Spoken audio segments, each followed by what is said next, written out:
ओम नमः शिवाय। श्री रुद्र संहिता खंड 3 42वां अध्याय बारात की अगवानी और अभिनंदन। ब्रह्मा जी बोले, भगवान शिव अपनी विशाल बारात के साथ हिमालय पुत्रों के पीछे चलकर हिमालय नगरी पहुंच गए। जब गिरिराज हिमालय ने उनके आगमन का समाचार सुना तो वे प्रसन्नतापूर्वक भक्ति से ओतप्रोत होकर भगवान शिव के दर्शनों के लिए स्वयं आए। हिमालय का हृदय प्रेम की अधिकता के कारण द्रवित हो उठा था और वे अपने भाग्य को सराह रहे थे। हिमालय अपने साथ पर्वतों को साथ लेकर बारात की अगवानी के लिए पहुंचे। भगवान शंकर की बारात देखकर शैलराज हिमालय आश्चर्यचकित रह गए। तत्पश्चात देवता और पर्वत प्रसन्नतापूर्वक इस प्रकार एक दूसरे के गले लगे मानो पूर्व और पश्चिम के समुद्रों का मिलन हो रहा हो। सभी अपने को धन्य मान रहे थे। इसके बाद शैलराज महादेव जी के पास पहुंचे और दोनों हाथ जोड़कर उनको प्रणाम करके स्तुति करने लगे। सभी पर्वतों और ब्राह्मणों ने भी शिव जी की वंदना की। शिव जी अपने वाहन पैल पर बैठे थे। भगवान शिव आभूषणों से विभूषित थे तथा दिव्य प्रकाश से आलोकित थे। उनके लावण्य से सारी दिशाएं प्रकाशित हो रही थी। भगवान शिव के मस्तक पर रत्नों से जड़ा हुआ मुकुट शोभा पा रहा था। उनके गले और अन्य अंगों पर लिपटे सर्प उनके स्वरूप को अद्भुत और शोभनीय बना रहे थे। उनकी अंग कांति दिव्य और अलौकिक थी। अनेक शिवगण हाथ में चंबर लेकर उनकी सेवा कर रहे थे। उनके बाएं भाग में भगवान श्री हरि विष्णु और दाएं भाग में स्वयं में था। समस्त देवता भगवान शिव की स्तुति कर रहे थे। नारद, जैसा तुम जानते ही हो, भगवान शिव परम ब्रह्म परमात्मा हैं। वे ही सबके ईश्वर हैं। वे इस जगत का कल्याण करते हैं और अपने भक्तों की सभी इच्छाओं को पूरा कर उन्हें मनवांछित फल प्रदान करते हैं। वे सदा ही अपने भक्तों के अधीन रहते हैं। वे सच्चिदानंद स्वरूप हैं और सर्वेश्वर हैं। उनके बाएं भाग में श्री हरि विष्णु गरुड़ पर बैठे हैं तो दाएं भाग में मैं ब्रह्मा स्थित था। हम तीनों के स्वरूप का एक साथ दर्शन कर गिरिराज आनंद मग्न हो गए। तत्पश्चात शैलराज ने शिव जी के पीछे तथा उनके आसपास खड़े सभी देवताओं के सामने अपना मस्तक झुकाया और सभी को बारंबार प्रणाम किया। फिर भगवान शिव की आज्ञा लेकर शैलराज हिमालय अपने निवास की ओर चल दिए और वहां जाकर उन्होंने सभी देवताओं, ऋषि मुनियों एवं अन्य बारातियों के ठहरने की उत्तम व्यवस्था की। हिमालय ने प्रसन्नतापूर्वक अपने पुत्रों को बुलाकर कहा कि तुम सभी भगवान शिव के पास जाकर उनसे प्रार्थना करो कि वे स्वयं अति शीघ्र यहाँ पधारें। मैं उन्हें अपने भाई बंधुओं से मिलवाना चाहता हूँ। तुम वहाँ जाकर कहो कि मैं उनकी यहाँ प्रतीक्षा कर रहा हूँ। अपने पिता गिरिराज हिमालय की आज्ञा पाकर उनके पुत्र उस ओर चल दिए जहाँ बारात के ठहरने की व्यवस्था की गई थी। वहाँ वे भगवान शिव के पास पहुँचे। प्रणाम करके उन्होंने अपने पिता द्वारा कही हुई सभी बातों से शिव जी को अवगत कराया। तब भगवान शंकर ने कहा कि तुम जाकर अपने पिता से कहो कि हम शीघ्र ही वहां पहुंच रहे हैं। शिव जी से आज्ञा लेकर हिमालय के पुत्र वापिस चले गए। तत्पश्चात देवताओं ने तैयार होकर गिरिराज हिमालय के घर की और प्रस्थान किया। महादेव जी के साथ भगवान विष्णु और ब्रह्मा में शीघ्रतापूर्वक चलने लगे। तभी देवी पार्वती की माता देवी मैना के मन में त्रिलोकीनाथ भगवान शिव को देखने की इच्छा हुई। इसलिए देवी मैना ने तुमको संदेश भेजकर अपने पास बुलवा दिया। भगवान शिव से प्रेरित होकर देवी मैना की हार्दिक इच्छा को पूरा करने के लिए आप वहाँ गए। 43वां अध्याय शिव जी की अनुपम लीला। ब्रह्मा जी बोले, हे नारद, तुमको अपने सामने देखकर देवी मैना बहुत प्रसन्न हुई और तुम्हें प्रणाम करके बोली, हे मुनिश्रेष्ठ नारद जी, मैं भगवान शिव के इसी समय दर्शन करना चाहती हूँ। मैं देखना चाहती हूँ जिन शिव जी को पाने के लिए मेरी बेटी पार्वती ने घोर तपस्या की तथा अनेक कष्टों को भोगा, उन शिव जी का रूप कैसा है, वे कैसे दिखते हैं। ये कहकर तुमको साथ लेकर देवी मैना चंद्रशाला की ओर चल पड़ी। उधर भगवान शिव भी मैना के इस अभिमान को समझ गए और मुझसे व विष्णु जी से बोले कि तुम सब देवताओं को अपने साथ लेकर गिरिराज हिमालय के घर पहुंचो। मैं भी अपने गणों के साथ पीछे पीछे आ रहा हूं। भगवान विष्णु ने इसे भगवान शिव की आज्ञा माना और सब देवताओं को बुलाकर उनकी आज्ञा का पालन करते हुए शैलराज के घर की ओर प्रस्थान किया। देवी मैना तुम्हारे साथ अपने भवन के सबसे ऊंचे स्थान पर जाकर खड़ी हो गई। तब देवताओं की सजी सजाई सेना को देखकर मैना बहुत प्रसन्न हुई। बारात में सबसे आगे सुंदर वस्त्रों एवं आभूषणों से सजे हुए गंधर्वगण अपने वाहनों पर सवार होकर बाजे बजाते और नृत्य करते हुए आ रहे थे। इनके साथ अपने हाथों में ध्वज की पताका लेकर उसे फहरा रहे थे। साथ में स्वर्ग की सुंदर अप्सराएं मुग्ध होकर नृत्य कर रही थी। उनके पीछे वसु गा रहे थे। फिर मणिग्रीव आदि यक्ष, यमराज, निरति, वरुण, वायु, कुबेर, ईशान, देवराज इंद्र, चंद्रमा, सूर्य, भृगु आदि देव व मुनीश्वर एक से एक सुंदर और मनोहारी रूप के स्वामी थे और सर्वगुण संपन्न जान पड़ते थे। उन्हें देखकर नारद, वह तुमसे यही प्रश्न करती कि क्या यही शिव हैं तब तुम मुस्कुरा कर ये उत्तर देते कि नहीं, ये भगवान शिव के सेवक हैं। देवी मैना ये सुनकर हर्ष से विभोर हो जाती कि जब उनके सेवक इतने सुंदर और वैभवशाली हैं तो वे स्वयं कितने रूपवान और ऐश्वर्य संपन्न होंगे। उधर दूसरी ओर भगवान शिव जो कि सर्वेश्वर हैं, उनसे भला जगत की कोई बात कैसे छिप सकती है। वे देवी मैना के हृदय की बात तुरंत जान गए और मन ही मन उन्होंने उनके मन में उत्पन्न अहंकार का नाश करने का निश्चय कर लिया। तभी वहाँ से जहाँ मैना और नरोत्तम खड़े हुए थे, श्री हरि विष्णु पधारे। उनकी कांति के सामने चंद्रमा की कांति भी फीकी पड़ जाती थी। वह जलधर के समान श्याम तथा चार भुजाधारी थे और उन्होंने पीले वस्त्र पहन रखे थे। उनके नेत्र कमल दल के समान सुंदर व प्रकाशित हो रहे थे। वे गरुड़ पर विराजमान थे। शंख चक्र आदि उनकी शोभा में वृद्धि कर रहे थे। उनके सिर पर मुकुट जगमगा रहा था और वक्षस्थल में श्रीवत्स का चिन्ह था। उनका सौंदर्य अप्रतिम तथा देखने वालों को मंत्रमुग्ध करने वाला था। उन्हें देखकर देवी मैना के हर्ष की कोई सीमा ना रही। वे तुमसे बोली कि ज़रूर यही मेरे पार्वती के पति भगवान शिव होंगे। नारद जी, देवी मैना के वचनों को सुनकर आप मुस्कुराए और उनसे बोले कि देवी, ये आपकी पुत्री पार्वती के होने वाले पति भगवान शिव नहीं बल्कि क्षीर सागर के स्वामी और जगत के पालक श्री हरि विष्णु हैं। ये भगवान शिव के प्रिय हैं और उनके कार्यों के अधिकारी भी हैं। हे देवी, गिरिजा के पति भगवान शिव तो संपूर्ण ब्रह्मांड के अधिकारी हैं। वे सर्वेश्वर हैं और वही परम ब्रह्म परमात्मा हैं। वे विष्णु जी से भी बढ़कर हैं।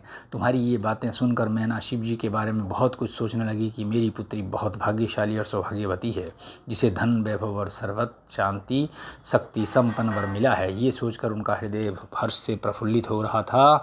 वे शिव जी को दामाद के रूप में पाकर अपने कुल को का भाग्योदय मान रही थी। वे कह रही थी कि पार्वती को जन्म देकर मैं धन्य हो गई। मेरे पति गिरिराज हिमालय भी धन्य हो गए। मैंने अनेक तेजस्वी देवताओं के दर्शन किए।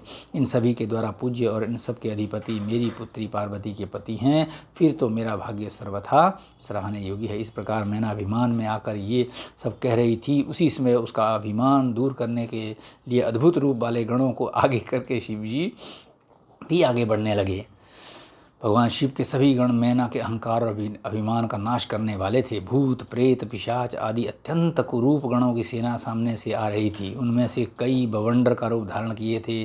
किसी की टेढ़ी सूंड थी, किसी के होंठ लंबे थे, किसी के चेहरे पर सिर्फ दाढ़ी मूछें ही दिखाई दे रही थी, किसी के सिर पर बाल नहीं थे तो किसी के सिर पर बालों का घना जंगल था, किसी की आंखें नहीं थी, कोई अंधा था तो कोई काणा, किसी की तो नाक ही नहीं थी, कोई हाथ में बड़े भारी भारी मुदगर लिए था तो कोई अंधा होकर चल रहा था, कोई वाहन पर उल्टा होकर बैठा हुआ था। उनमें कितने ही लंगड़े थे, किसी ने दंड और पाश ले रखे थे। सभी शिवगण अत्यंत कुरूप और विकराल दिखाई देते थे। कोई सींग बजा रहा था, कोई डमरू तो कोई गोमुख को बजाता हुआ आगे बढ़ रहा था। उनमें किसी का सिर नहीं था तो किसी के धड़ का पता नहीं चल रहा था, तो किसी के अनेकों मुख थे, किसी के चेहरे पर अनगिनत आंखें लगी थी तो किसी के अनेकों पैर थे, किसी के हाथ नहीं थे तो किसी के अनेकों कान थे तो किसी के अनेकों सिर थे। सभी शिवगणों ने अचंभित करने वाली वेशभूषा धारण की हुई थी। कोई आकार में बहुत बड़ा था तो कोई बहुत छोटा था। वे देखने में बहुत ही भयंकर लग रहे थे। उनकी लंबी चौड़ी विशाल सेना मदमस्त होकर नाचते गाते हुए आगे बढ़ रही थी। तभी तुमने उंगली के इशारे से शिवगणों को दिखाते हुए देवी मैना से कहा, देवी पहले आप भगवान शिव के गणों को देख लें, तत्पश्चात महादेव जी के दर्शन करना। भूत प्रेतों की इतनी बड़ी सेना को देखकर देवी मैना भय से कांपने लगी। इसी सेना के बीच में 5 मुख वाले, 3 नेत्रों, 10 भुजाओं वाले, शरीर पर भस्म लगाए, गले में मुंडों की माला पहने, गले में सर्पों को डाले, बाघ की खाल को उड़े, पिनाक धनुष हाथ में उठाए, त्रिशूल कंधे पर रखकर बड़े कुरूप और बूढ़े बैल पर चढ़े हुए भगवान शंकर देवी मैना को दिखाई दिए। उनके सिर पर जटाजूट थी और आंखें भयंकर लाल थी। नारद, तभी तुमने मैना को बताया कि वे ही भगवान शिव हैं। तुम्हारी ये बात सुनकर देवी मैना अत्यंत व्याकुल होकर तेज वायु के झकोरे लगने से टूटी लता के समान धरती पर धड़ाम से गिरकर मूर्छित हो गई। उनके मुख से सिर्फ यही शब्द निकले कि सबने मिलकर मुझे छल कपट से राजी किया है, मैं सबके आग्रह को मानकर बर्बाद हो गई। मैना के इस प्रकार बेहोश आ जाने पर उनके अनेक दासियां वहां भागती हुई आ गई। अनेकों प्रकार के उपाय करने के पश्चात धीरे धीरे मैना होश में आ गई। 44वां अध्याय, मैना का विलाप एवं हठ। ब्रह्मा जी बोले नारद, जब हिमालय पत्नी मैना को होश आया तब वे बड़ी दुखी थीं और रोए जा रही थी। उनका जोर जोर से दहाड़े मार मार कर रोना रुकने का नाम ही नहीं ले रहा था। वे रोते हुए अपने पुत्रों, पुत्री तथा अपने पति गिरिराज हिमालय सहित देव ऋषि नारद व सप्त ऋषियों की निंदा करते हुए उन्हें कोस रही थी। मैना बोली, हे नारद मुनि, आपने ही हमारे घर आकर ये कहा था कि शिव का वर्ण करेंगी। तुम्हारी बातों को मानकर हम सब ने अपनी पुत्री पार्वती को भगवान शिव की तपस्या करने के लिए वनों में भेज दिया। मेरी बेटी ने अपने तप के द्वारा सभी को प्रसन्न कर दिया। उसने ऐसी तपस्या की जो कि बड़े बड़े ऋषि मुनियों के लिए भी कठिन है, परंतु उसकी इतनी पूजा आराधना का ये फल उसे मिला जो कि देखने में भी दुख देने वाला है। इसे देखकर हमें अत्यंत दुख और भय प्राप्त हुआ है। हे भगवान, मैं क्या करूं, कहाँ जाऊं? भला कौन मुझे इस असहाय दुख से छुटकारा दिला सकता है? मैं तो किसी को भी अपना मुंह दिखाने योग्य नहीं रही। भला कोई देखो, वे दिव्य सप्तऋषि और उनकी वो धूर्त पत्नी अरुंधति कहाँ चली गई, जो मुझे समझाने आई थी, जिसने मुझे झूठ सच कह कहकर ज़बरदस्ती इस विवाह के लिए मेरी स्वीकृति ले ली थी। यदि वे मेरे सामने आ जाएं तो मैं उन ऋषियों की दाढ़ी मूंछ नोच लूँ। हाय, मेरा तो सब कुछ लुट गया, मैं तो पूरी तरह से बर्बाद हो गई। ये कहकर देवी मैंने अपनी पुत्री पार्वती से बोली, तूने हमसे कौन से जन्म का बदला लिया है? तूने ये क्या कार्य कर लिया है जो तेरे माता पिता के लिए अत्यंत दुख का कारण बन गया है? इस प्रकार मैना पार्वती को खूब खरी खोटी सुनाने लगी। वे कहने लगी कि ना समझ, तूने सोने के बदले कांच खरीद लिया है, सुंदर सुगंधित चंदन को छोड़कर अपने शरीर पर कीचड़ का लेप कर लिया है। ये मूर्खा तो ये भी नहीं समझती कि इसने हंस को उड़ाकर उसके स्थान पर कौवे को पाल लिया है। गंगा जल, जिसे अपनी सबसे पवित्र समझा जाता है, उसको फेंक कर कुएं के जल को पी लिया है। उजाले को पाने की चाह लेकर उसने उसके स्रोत सूर्य को छोड़कर जुगनू को पकड़ने के लिए दौड़ रही है। चावल के भूसे को रखकर अच्छे चावलों को फेंक रही। बेटी, तूने हमारे कुल के यश का सर्वनाश करने की इच्छा कर ली है, तभी तो मंगलमयी विभूति को फेंक कर घर में चिता की अमंगलमयी राख को लाना चाहती है। जानवरों के सिरमौर सिंह को त्याग कर सियार के पीछे पड़ी है। पार्वती, तूने बड़ी भारी मूर्खता कर दी है, जो सूर्य, चंद्रमा, श्रीहरि विष्णु और देवराज इंद्र जैसे सुंदर सर्वगुण संपन्न परम ऐश्वर्य और वैभव के स्वामियों को छोड़कर दुष्ट नारद की बातों में आकर एक महाकुरूप शिव के लिए रात दिन वनों की खाक छानती रही और घोर तपस्या करती रही।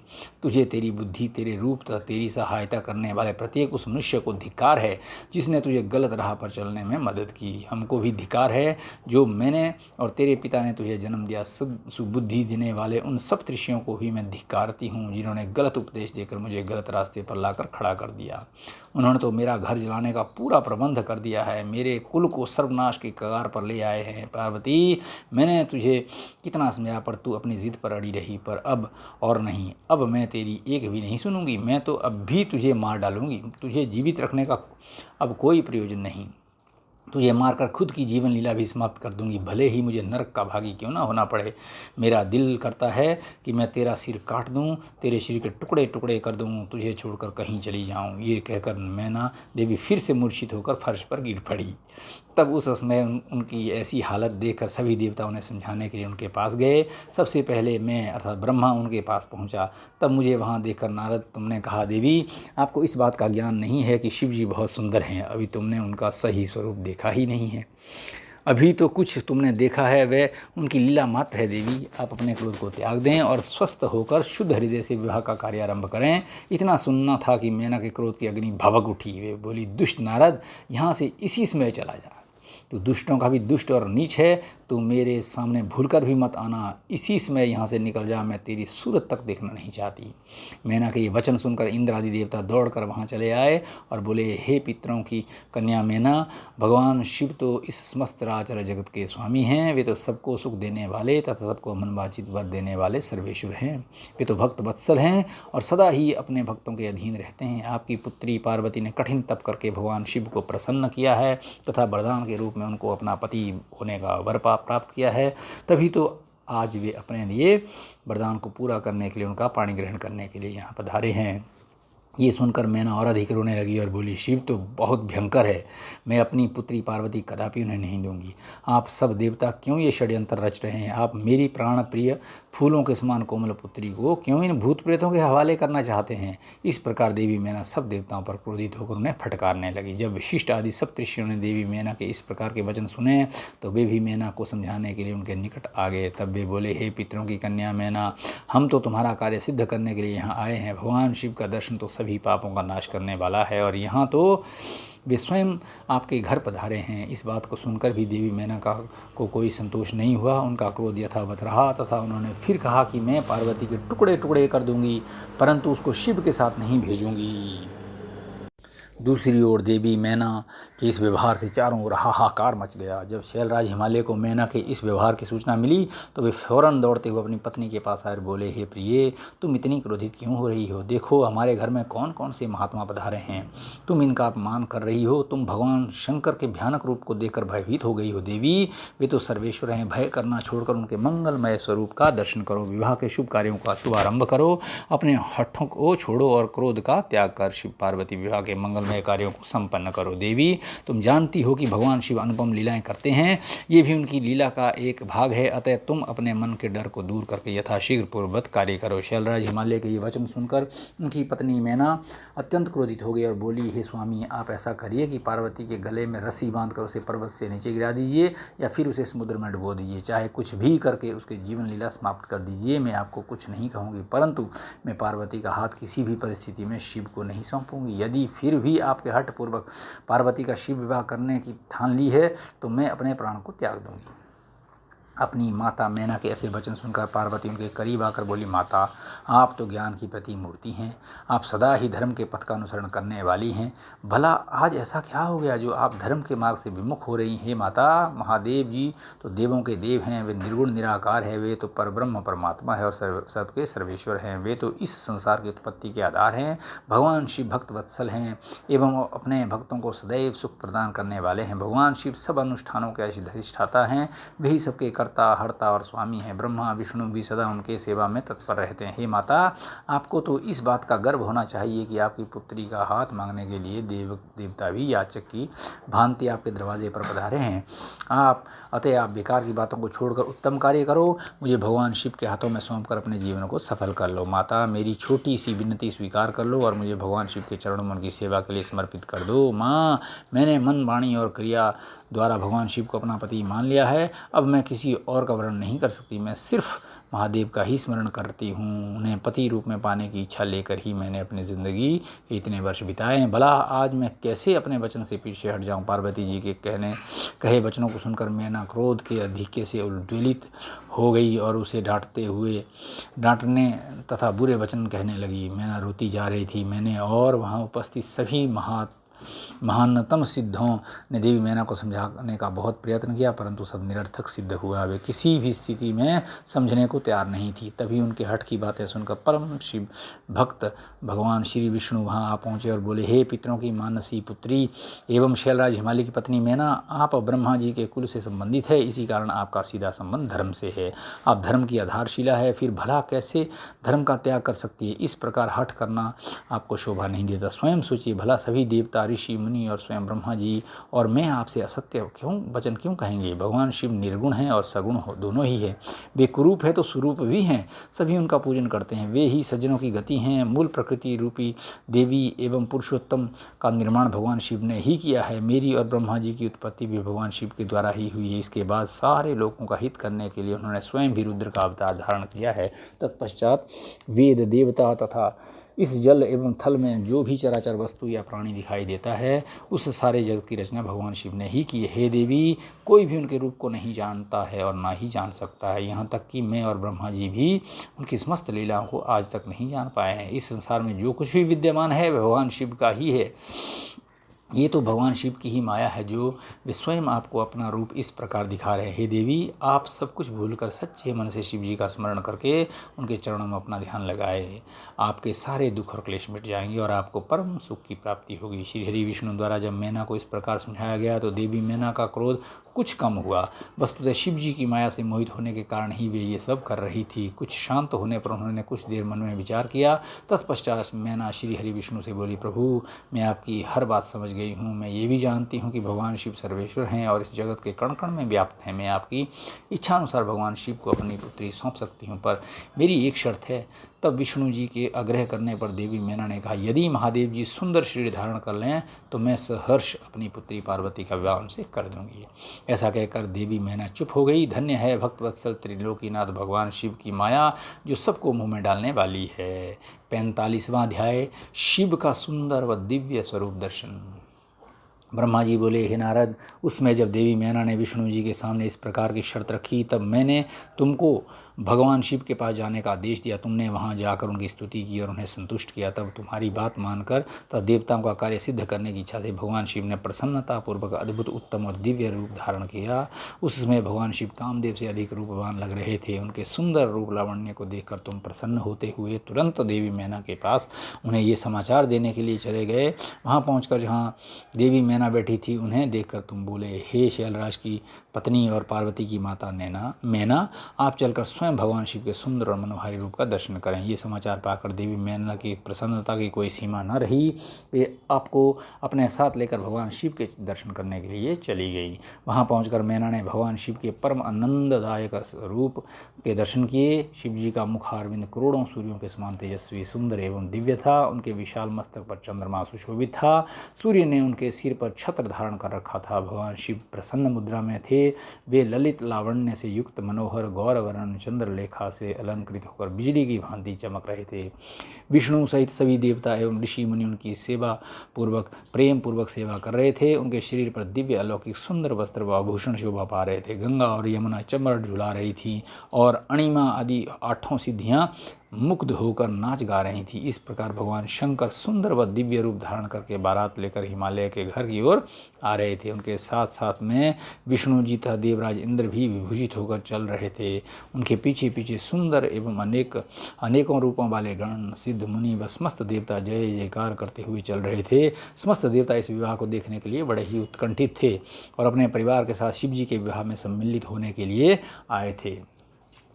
विश्व, वसु आदि गंधर्व, सुंदर अप्सराएं भगवान शिव के यश का गान करते हुए चल रहे थे। भगवान शिव के गिरिराज हिमालय के द्वार पर पधारते ही वह महान उत्सव होने लगा। उसमें महादेव जी की शोभा अद्भुत व निराली थी। उनका सुंदर विलक्षण रूप देखकर पल भर के लिए मैना चित्र लिखित सी होकर रह गई। फिर प्रसन्नतापूर्वक बोली, हे देवादिदेव महेश्वर शिव जी, मेरी पुत्री पार्वती धन्य है जिसने घोर तपस्या करके आपको प्रसन्न किया। मेरा सौभाग्य है कि परम कल्याणकारी भगवान सदाशिव आज मेरे घर पधारे हैं। भगवान, मैं अक्षम्य अपराध कर बैठी हूँ। मैंने आपकी बहुत निंदा की है। प्रभु, मैं आपसे दोनों हाथ जोड़कर क्षमा याचना करती हूँ। कृपा कर मेरी भूल क्षमा करें और मुझ पर प्रसन्न हो जाएं। इस प्रकार चंद्रमौली भगवान शिव की स्तुति करती हुई शैलप्रिया मैना लज्जित होते हुए नतमस्तक हो गई। उसमें पूर्ववासिनी स्त्रियां सभी घर के कामों को छोड़कर बाहर आकर भगवान शिव के दर्शन की लालसा लेकर उन्हें देखने का प्रयत्न करने लगी। चक्की पीसने वाली ने चक्की छोड़ दी। पति की सेवा में लगी हुई पत्नी पति की सेवा छोड़कर भाग गई। कोई तो दूध पीते हुए बच्चों को छोड़कर भाग गई। इस प्रकार सभी अपने अपने आवश्यक कार्यों को छोड़कर भगवान शिव के दर्शन के लिए दौड़ आई थी। भगवान शिव के मनोहर रूप के दर्शन करके सब मोहित हो गई।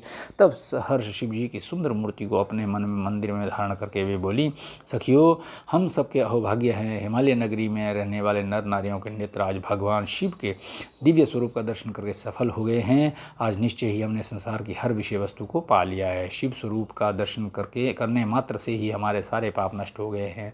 उनकी छवि सर्वथा सब क्लेशों व दुखों का नाश करने वाली है। आज उन्हें साक्षात सामने देखकर हमारा जीवन सफल हो गया है। पार्वती ने उत्तम तपस्या द्वारा भगवान शिव को पाकर अपने साथ साथ हम सबका जीवन भी सार्थक कर दिया। हे पार्वती, तुम निश्चय ही धन्य हो। तुम परब्रह्म परमेश्वर भगवान शिव की अर्धांगिनी बनकर इस जगत को सुशोभित करोगी। यदि विधाता पार्वती शिव का इस प्रकार मेल न कराते तो निश्चय ही उनका सारा परिश्रम निष्फल हो जाता। आज शिव शिवा की इस युगल जोड़ी को देखकर हमारे सारे कार्य सार्थक हो गए हैं। आज को वाकई हम सब इनके उत्तम दर्शनों से धन्य हो गए हैं। इस प्रकार कहकर वे पूर्ववासिनी स्त्रियां अक्षत, कुमकुम और चंदन से शिव जी का पूजन करने लगी तथा प्रसन्नतापूर्वक उन पर खीलों की वर्षा करने लगी। वे स्त्रियां देवी मैना के पास खड़ी होकर उनके भाग्य और कुल की सराहना करने लगी। उनके मुख से इस प्रकार शुभ व मंगलकारी बातें सुनकर सभी देवताओं को बहुत प्रसन्नता हुई। ओम नमः शिवाय।